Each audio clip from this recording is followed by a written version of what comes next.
Hello and welcome to Is It Worth It, where I take a look at action figures to see if they are worth the price they are given.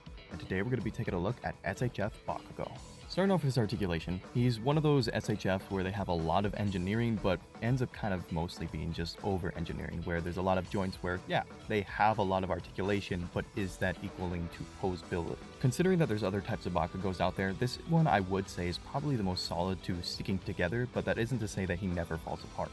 His ab crunch could be a little bit better, and the biggest victim is the neck. There's a lot of hinderness because of that collar. And just like most Bakugo figures, they run into that problem where his arms are too thin and the gauntlets are too big, with explosions added to them, so that when you try to keep his arms staying up in the air, they like to droop down. This one does have a workaround if you just make sure to always have the arm twisted, but it can look weird.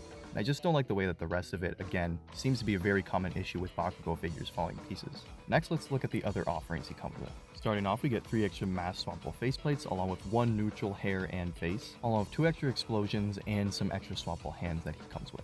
And lastly, the pricing, which is probably the most annoying thing. This guy is $85, and that's actually a little bit more than what the original Revoltech went for. And that one came with more, even with adding the DLC pack that comes with this version.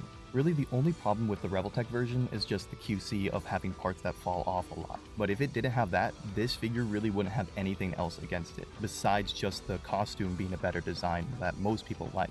But with the problems it's still having, and I've seen some people that have even had problems with the leg popping off very easily, and again, being that $85 price range before even getting the DLC pack that would give it more accessories and make it seem more worth it, it just doesn't seem like a very good deal. It definitely looks like they could have put a lot more effort in.